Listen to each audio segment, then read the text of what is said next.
Okay, guys, let's start our lecture. Today, we are going to talk about why do nations erase. Um, it will our first lecture according to our plan, and also we will discuss about national identity, memory politics, and historical myths, because all these aspects keep nation together, as we will see further. And here we have our short overview about lecture. So briefly, I will divide it on four parts. Um,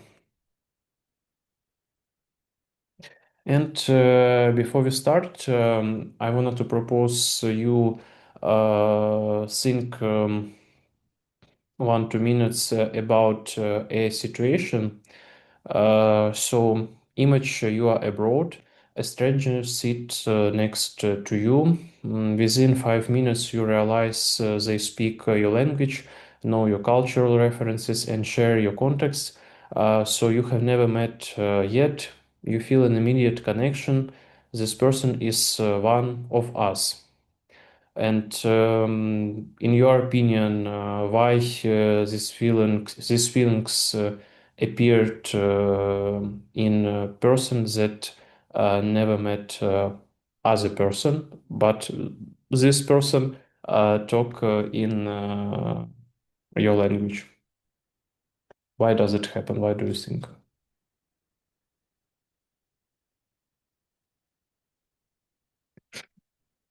Можете українською відповідати.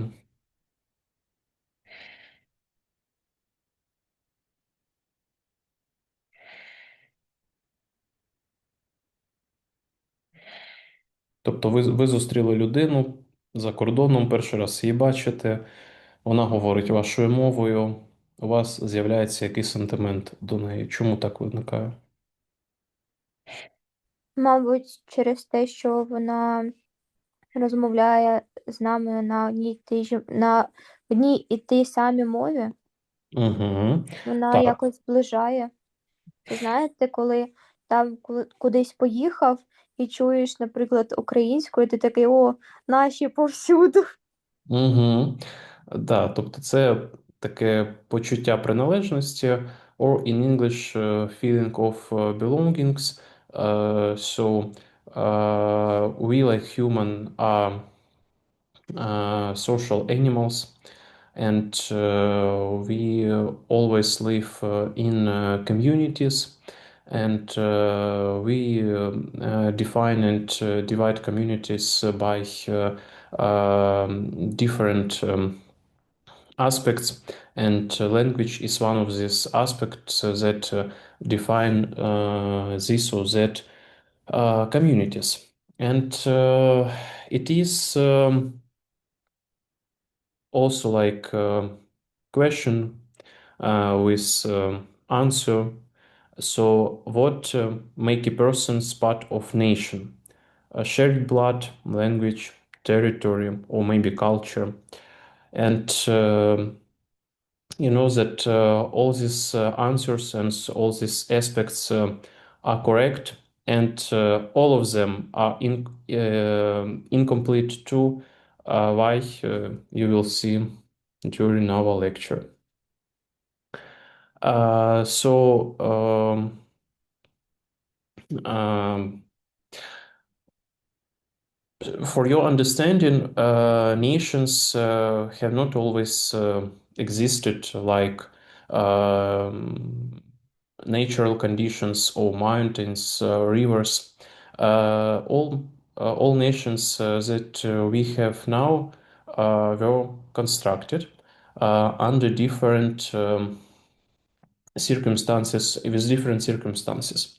First of all, we can refer to 19th century when First Nations started emerge, And this process started after French Revolution and continued in different empires like Austro-Hungarian Empire, Russian Empire, and Prussia. And for emerging of nations, some governments, yes, or some movements, because in empires, she, identities, national identities, shaped by different movement, and for creating these conditions, uh, we constructed through schools, monuments, and strategic forgetting.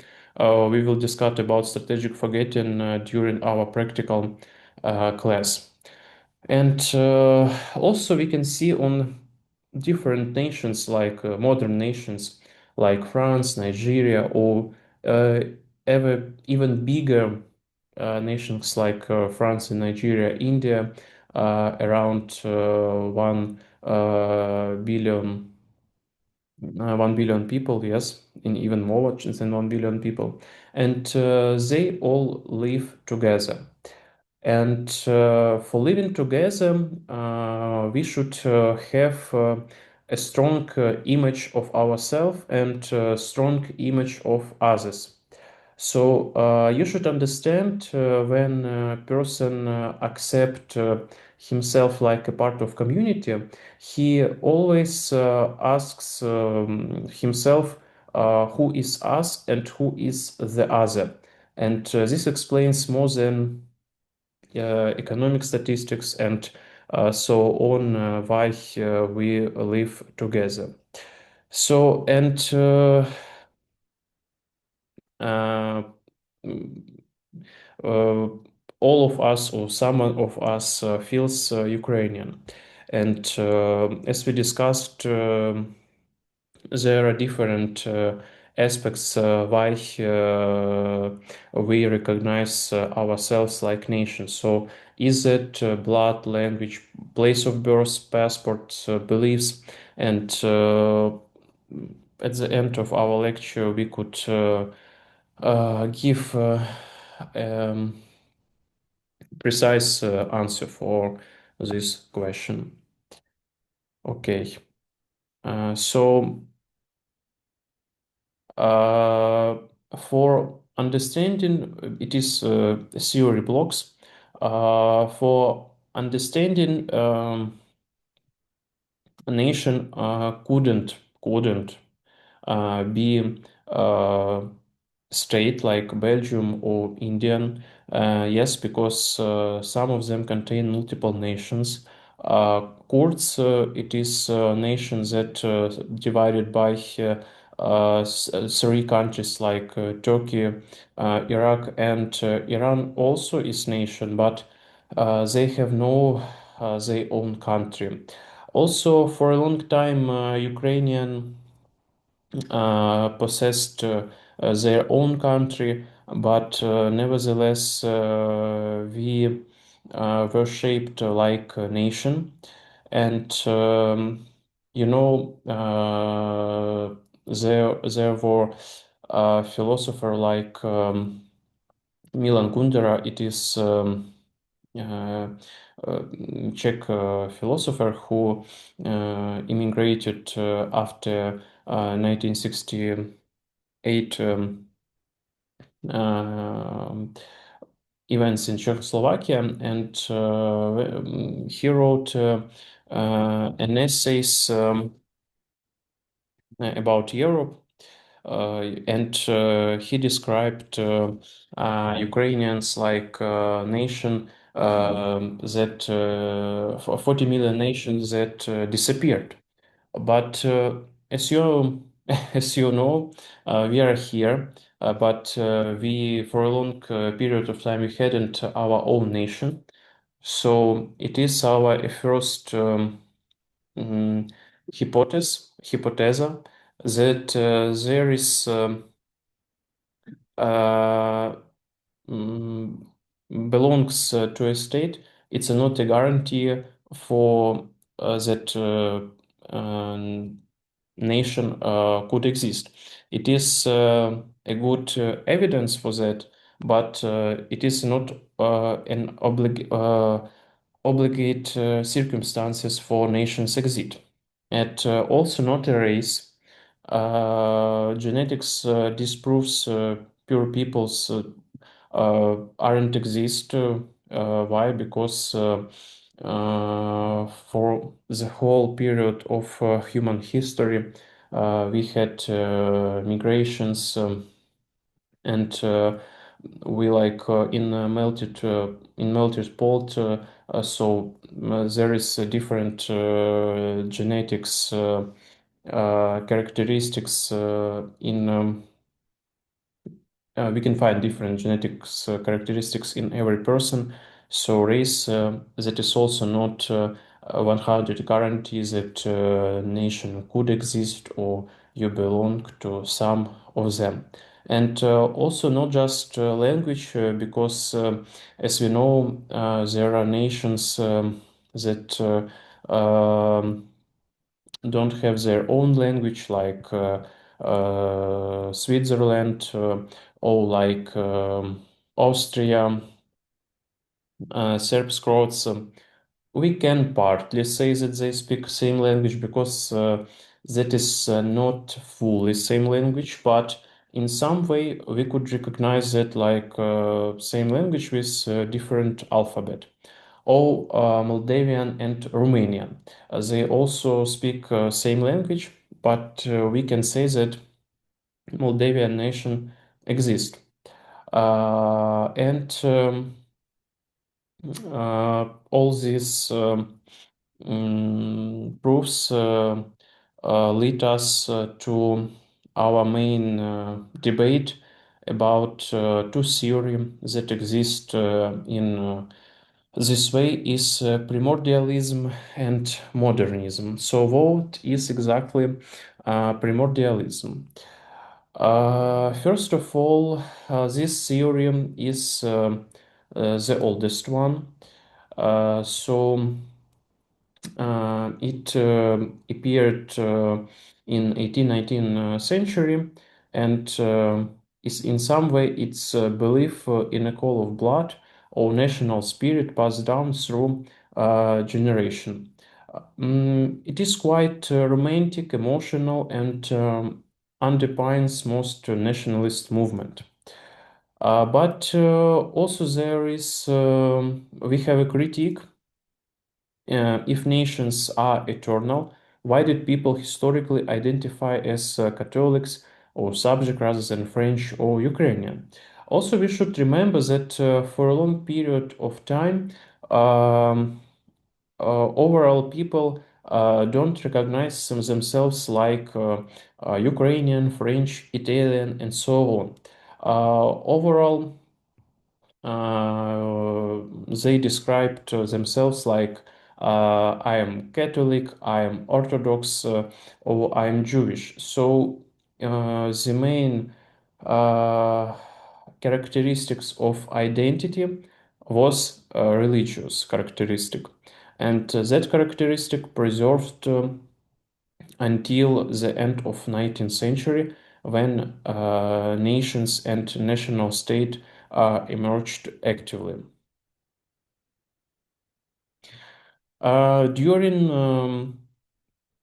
modernism theory define next statement: nations are an invention.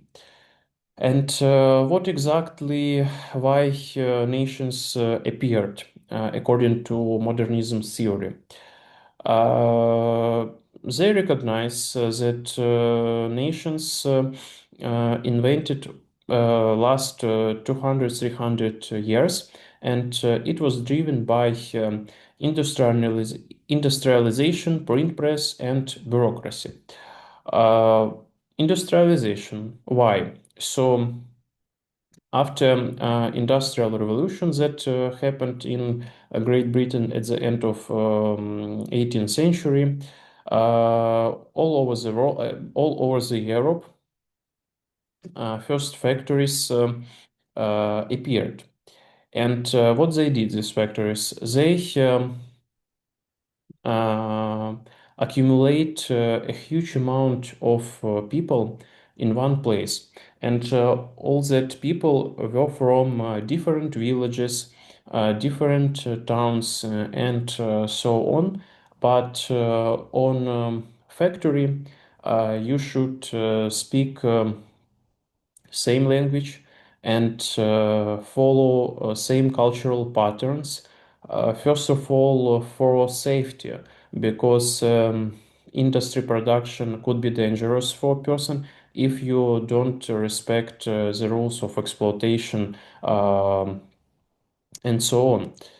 So you should understand that factory become first place where uh, people should cooperate from very different regions. So before factories, you can live all your life in one village and even don't go beyond it. And you communicate just with your neighbors, and this like community, a small community in your village, even don't touch to the external world.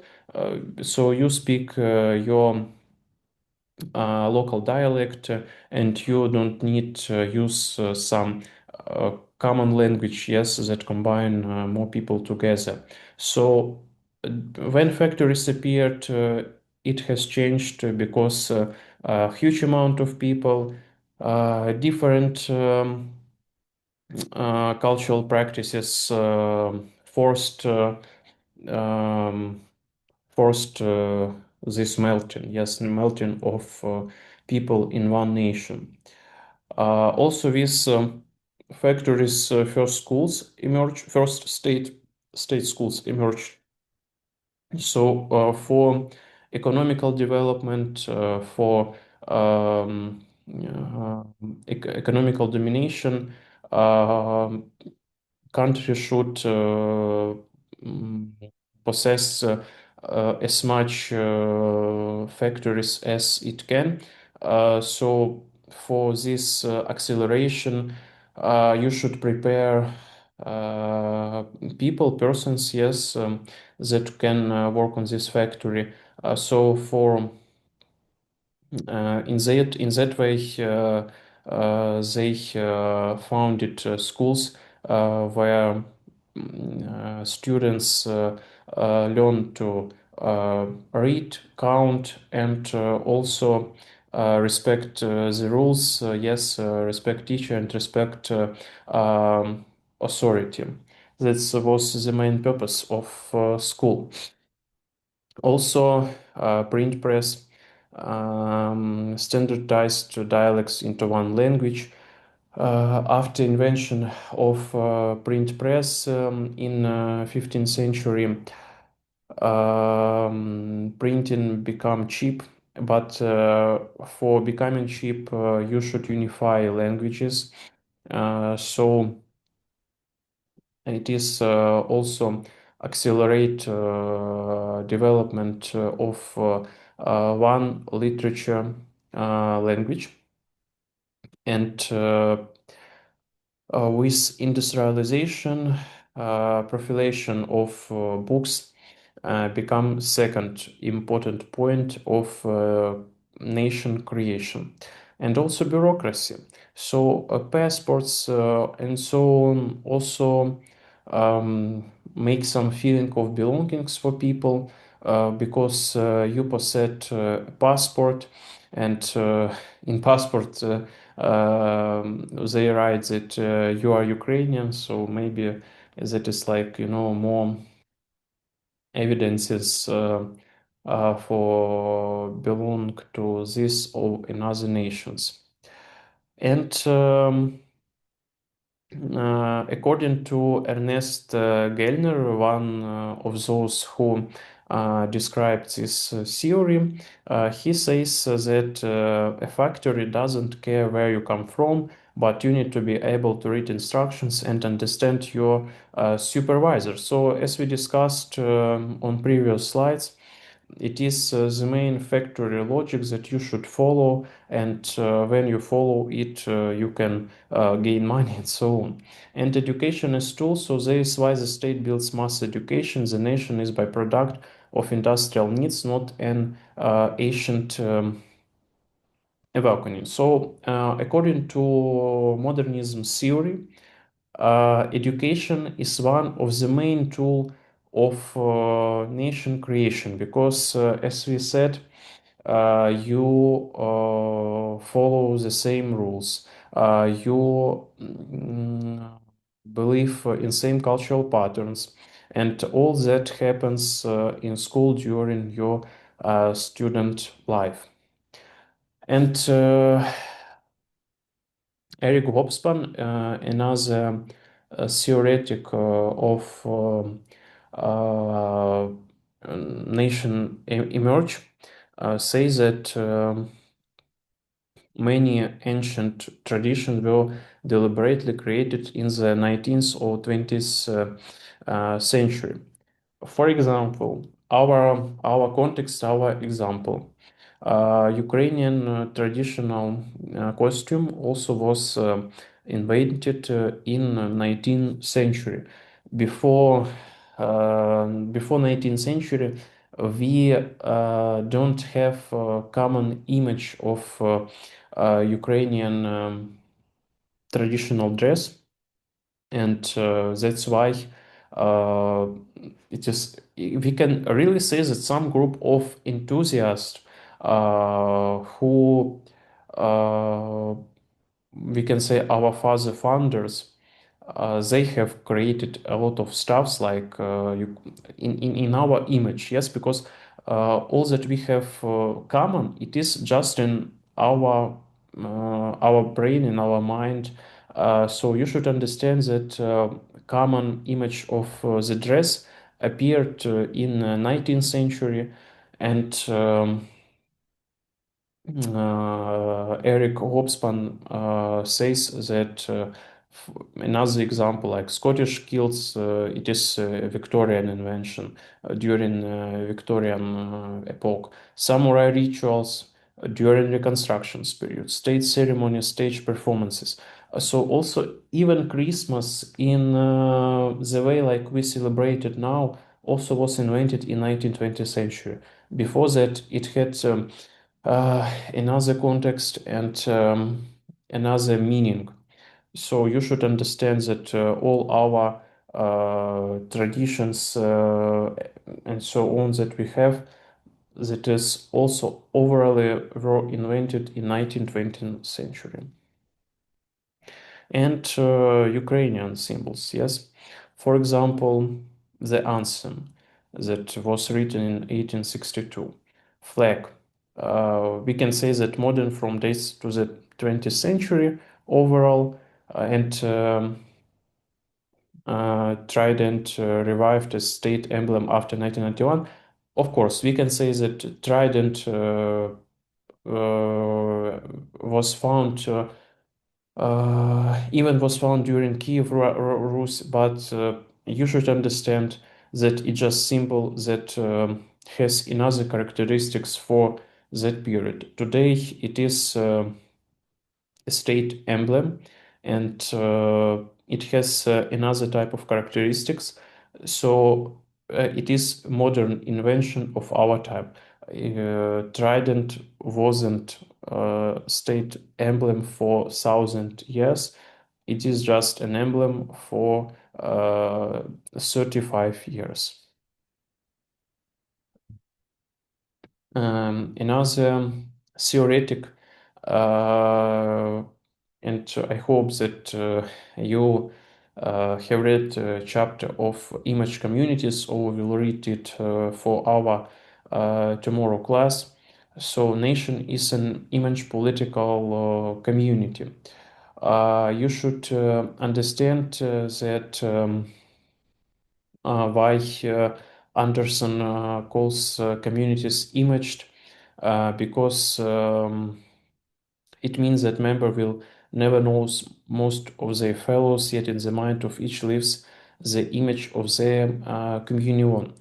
So we can't know every Ukrainian, but we understand that we are Ukrainian, as at the beginning of our lecture, some students said that you heard that someone talk in Ukrainian, and we understand that Ukrainian everywhere. It is our imagination and our imaged political community.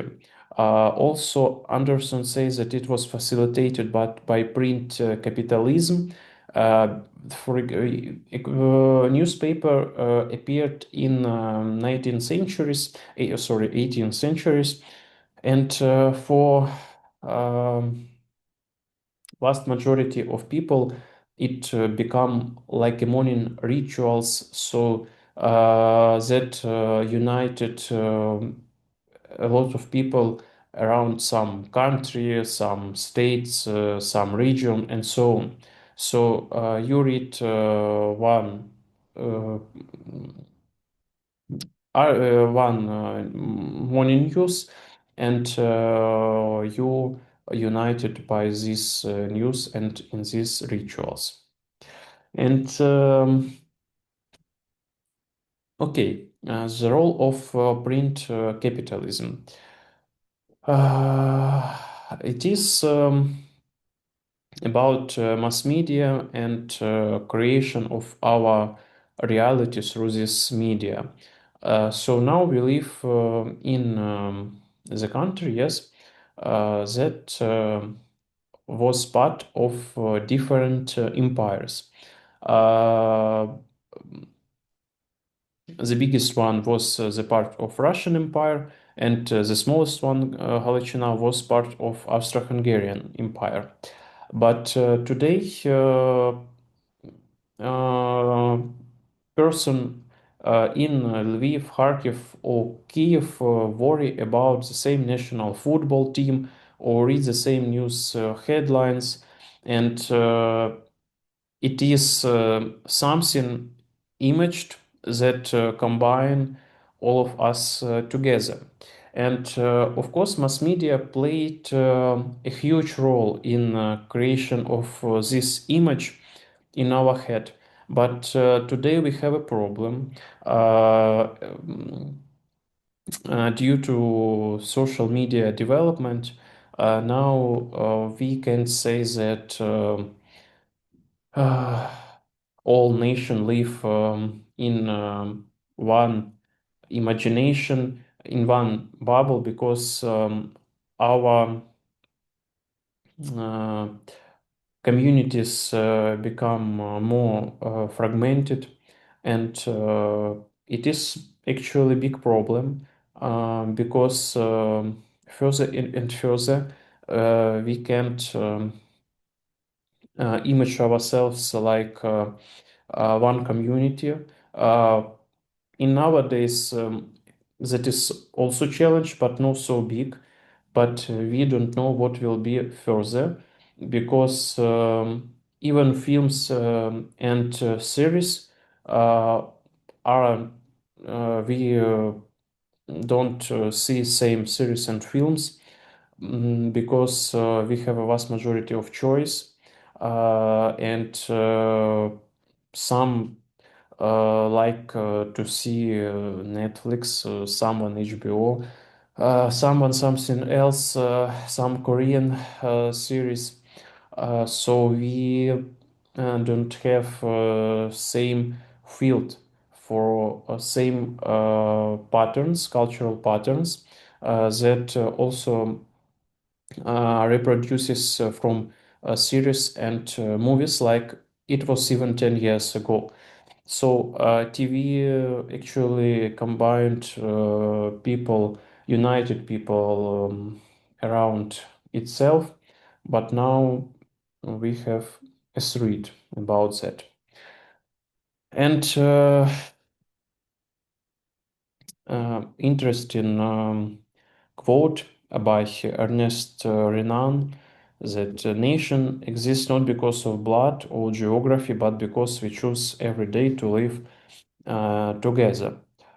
So as you understood from our previous part of lecture, overall, people choose every day to live together. So what does it mean?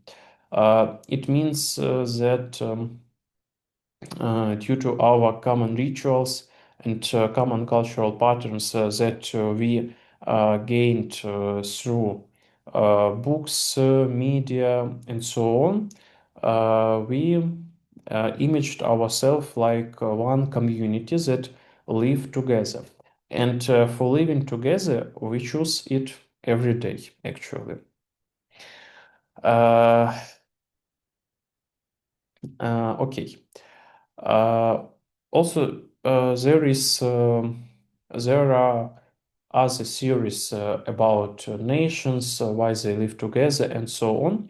And one of theoretical like Anthony Smith says that nations are modern inform but built on ancient cultural cores. They are not created from nothing. So it is a discussionable quote or discussionable statement, because from one side, yes, we can agree because actually for a long time people lived together, and even vast majority of people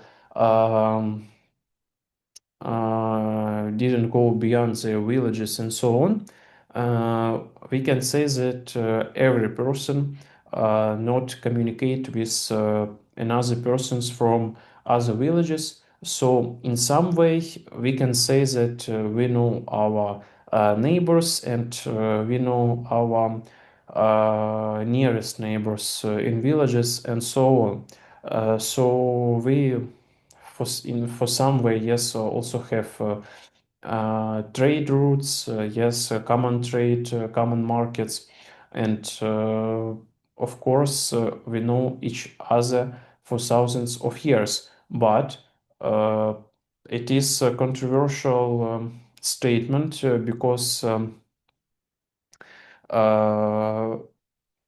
because in my opinion,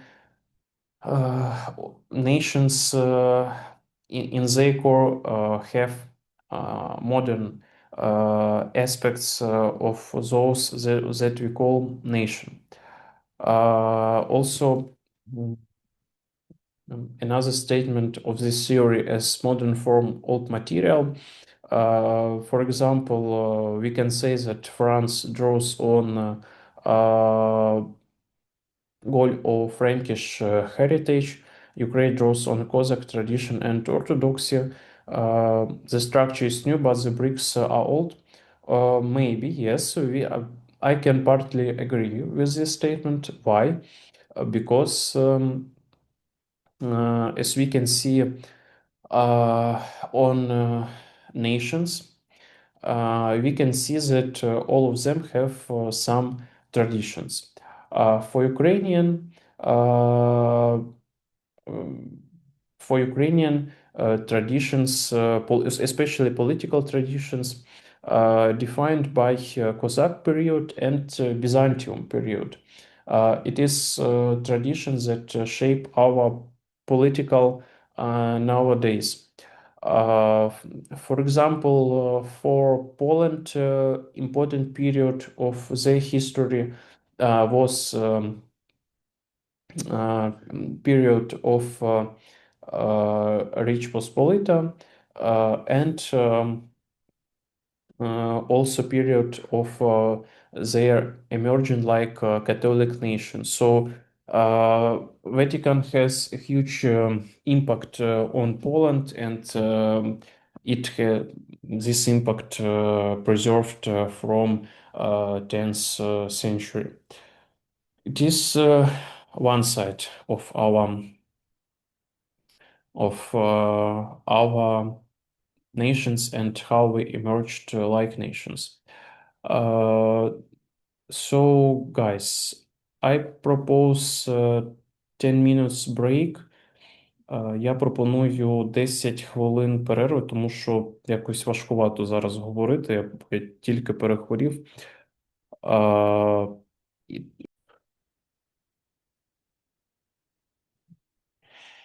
And our next block is how to create a nation. And I think that I should share the screen before I start.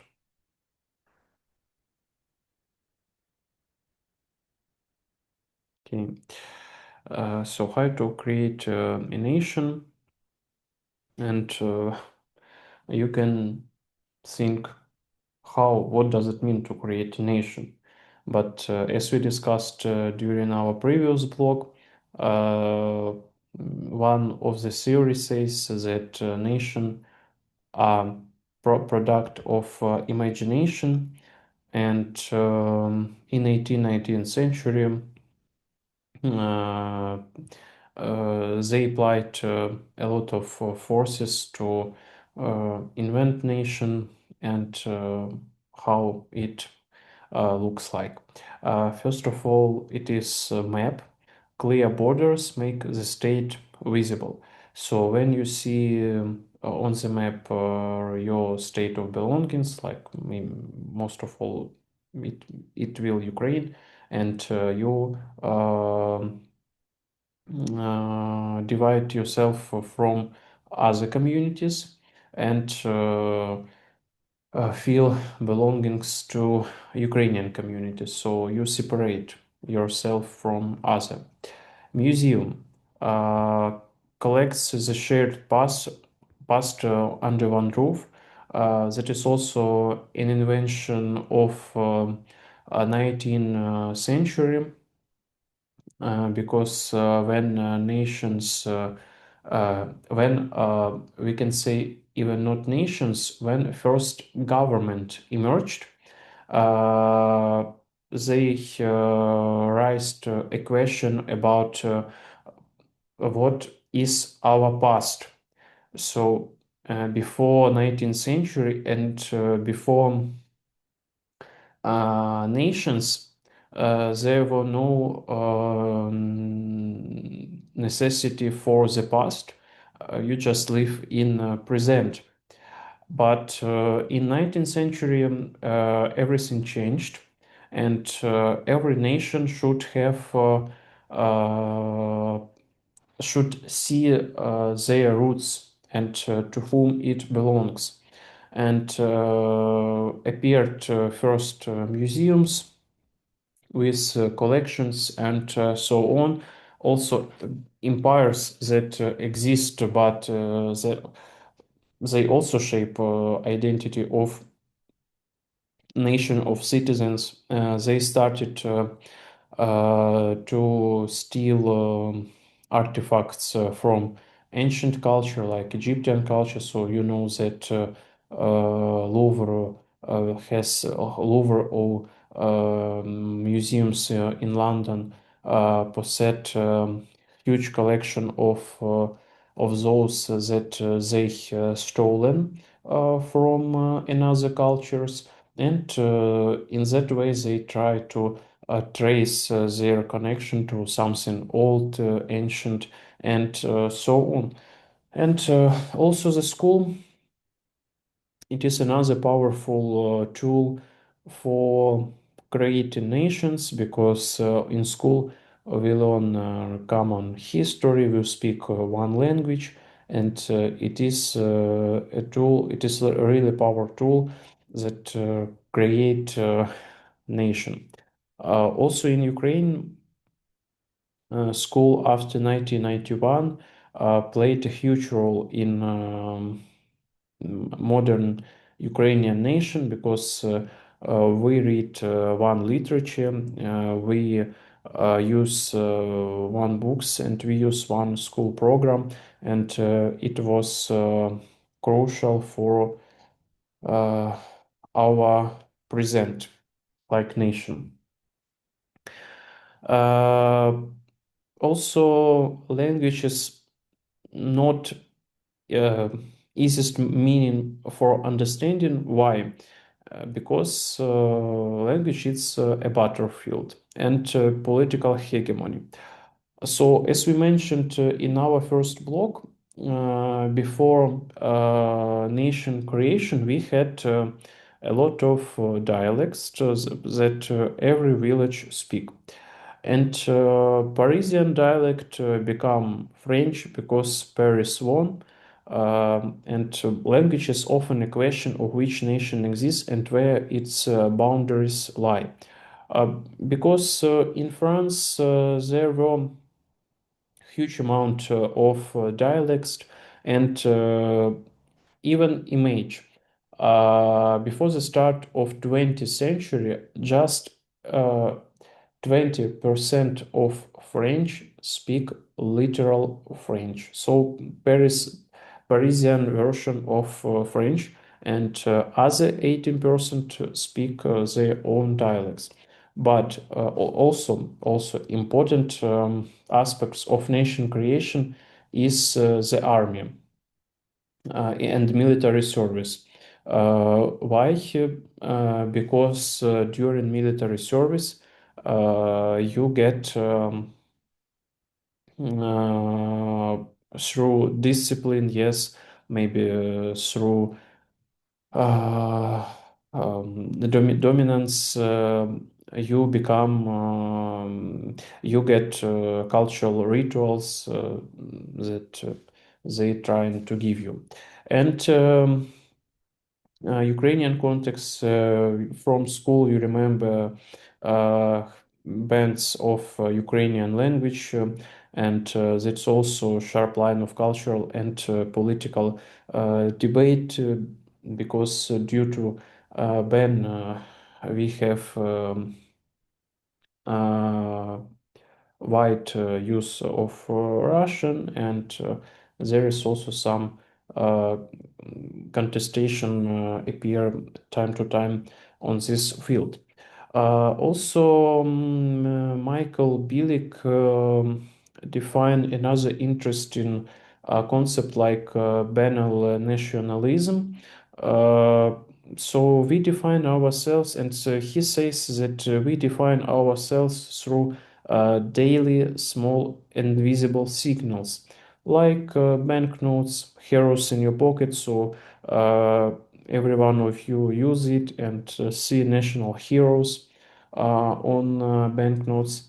Weather, the map of our country. So every morning you hear weather forecast and you see the same cities, town, and so on. Sports, we won the match. So you, if you're a sports fan, you have uh,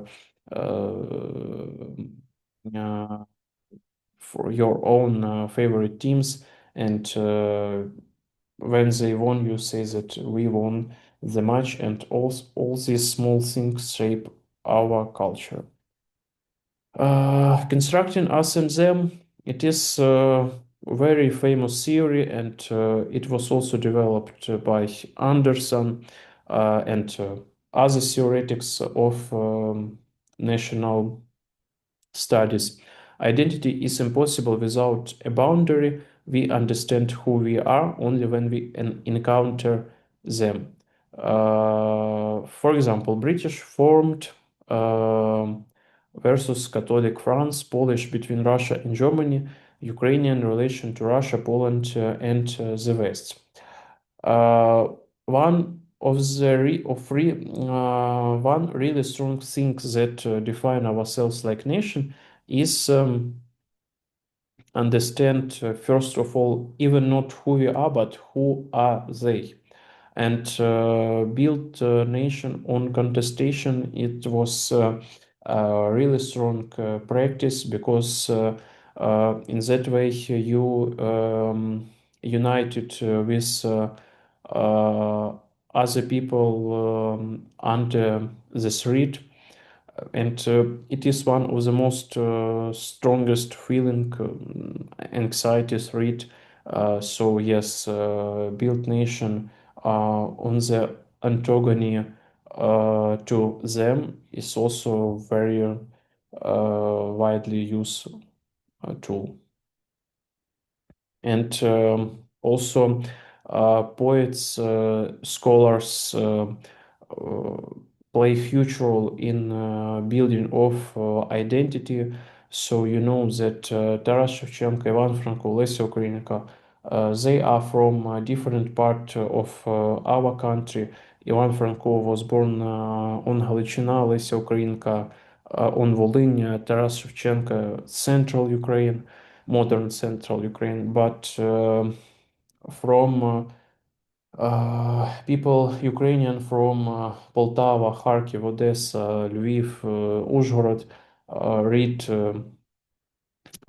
these writers, and it is crucial important for nations building because, as you remember from media and or for image creation, writers also play that role in image creation of a nation, and literature is one of the pillar for nation building. And national myths. So for image something, you should also invent something. And myths is one of these inventions that united a huge amount of people. So definition: a sacred narrative that explains who are we, where are we from, and where are we going. Function: it selects, simplifies, and frames real events as a moral drama. It answers who are we, not what happened. So, guys, you should understand that crucial role of myths in nation creation is not to give an answer what happened, but give an answer who we are and what keep us together. And core elements of myths: it is that are golden age, suffering, and hero. Also, I should mention that Ukrainian don't have golden age. Otherwise, other nations like Poland, France, Germany, they have their own golden age, but we don't have yet. So we should. It is, our advantage because we don't have a period of time uh, to that we always refer to it, but it is give us a possibility to image our future because all the best is ahead, not beyond. And for other culture like Poland, Germany, and so on, or even America, because the US, you remember this motto, "Make America Great Again." It is also about golden age and referring to these ages. And it plays in some way not. It it makes nation and community more vulnerable because it forces us to think and reflect about our past and not about our future. And we, like Ukrainian, who don't have golden age, could refer and can look at the future. Suffering. We survived catastrophe. That is also a strong feeling of anxiety and feeling of threat.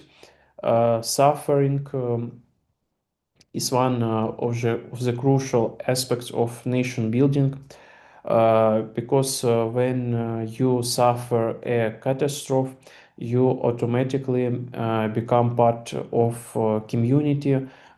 because during suffering or during a catastrophe, uh, overall people help each other and help each other to survive. So they build really strong connections between each other, and it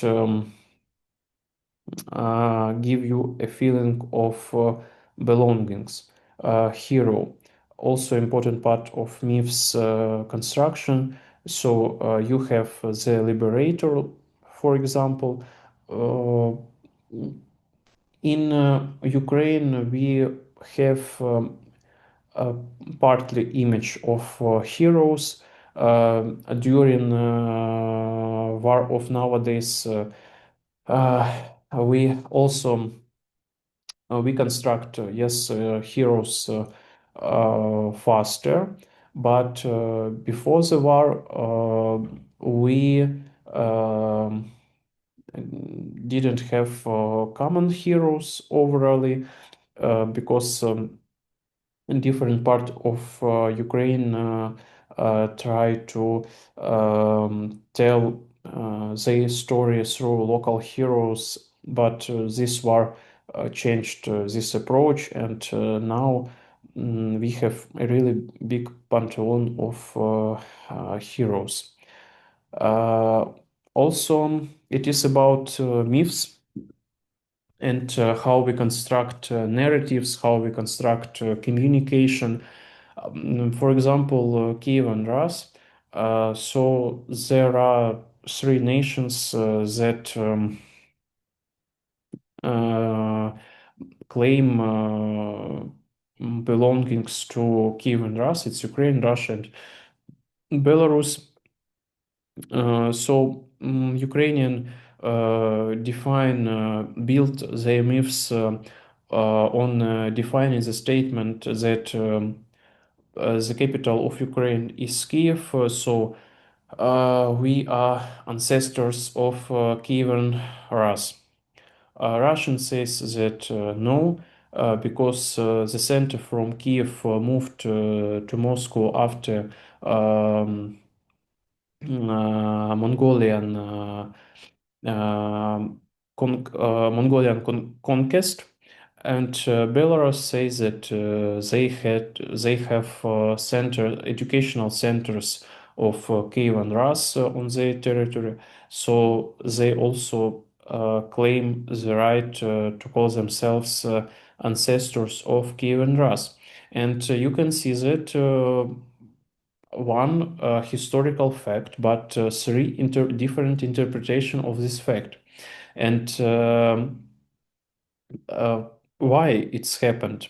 Because of myths, because of story and narratives. We try to not even construct ourselves on 100 truly facts, but overall we try to say and describe our story through the myths.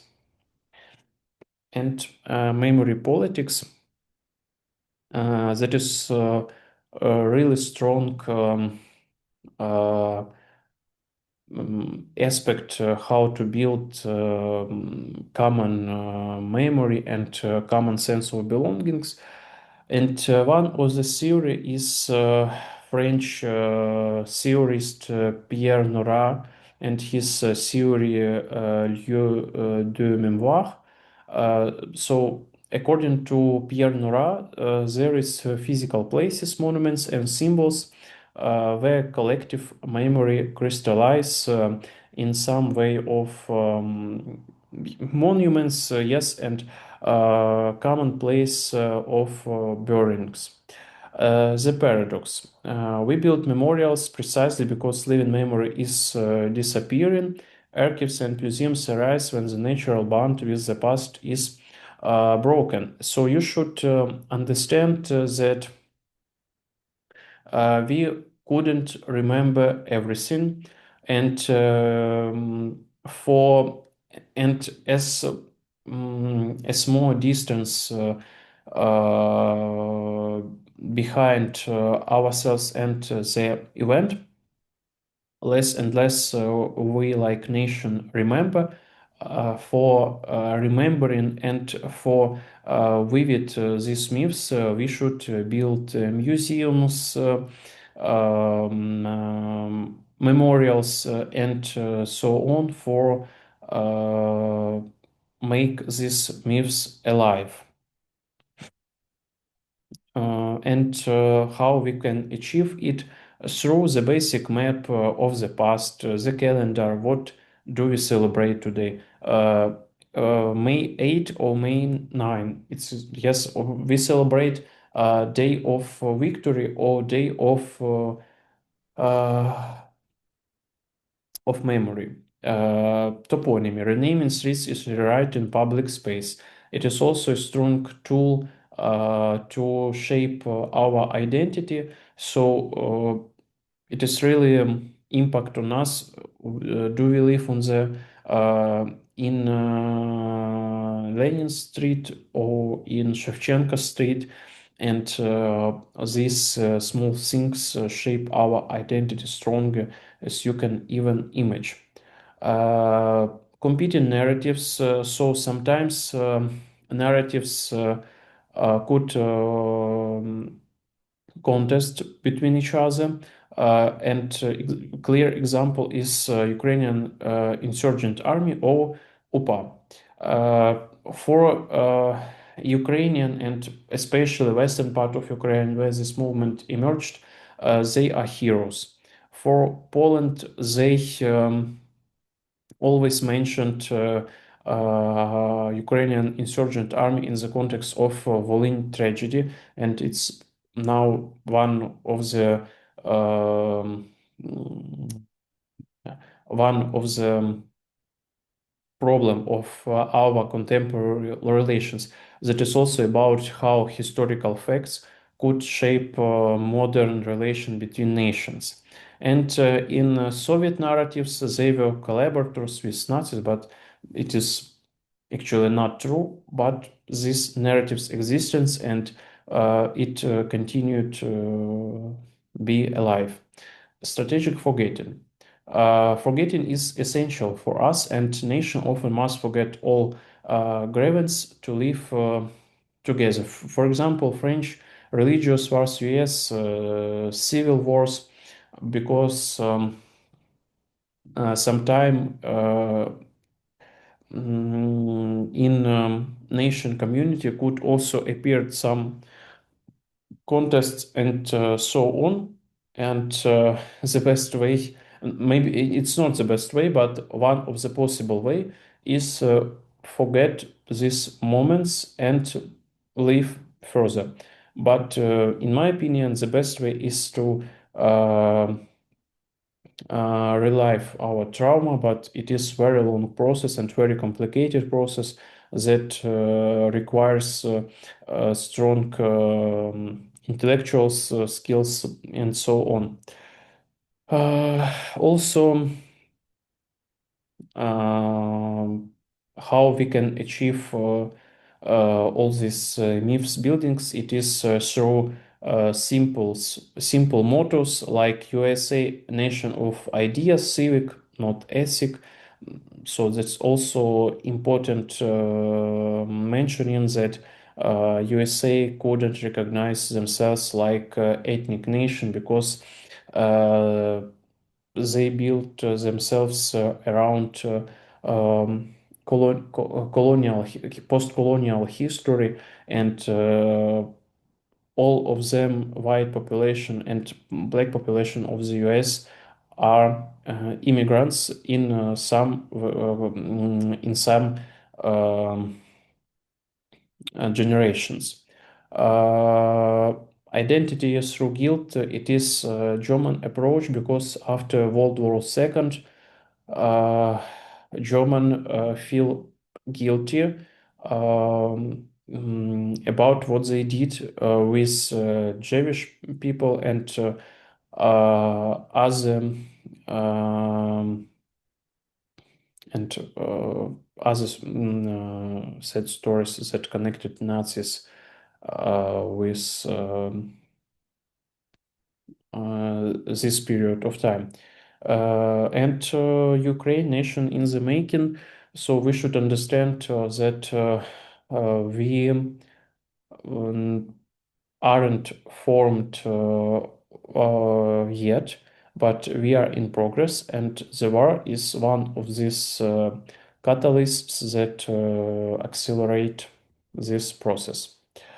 And summary our of our lecture is so you should remember that nation is not biology but a social construct. It based on daily process like identity sustained through symbols and rituals, myths as structure, not lies, but narratives that define us, and battlefield memory is a contest for power. Critical view, understanding this mechanism is the essence for area studies or country studies. And okay, guys, so now we have discussion questions. So I stopped recording, and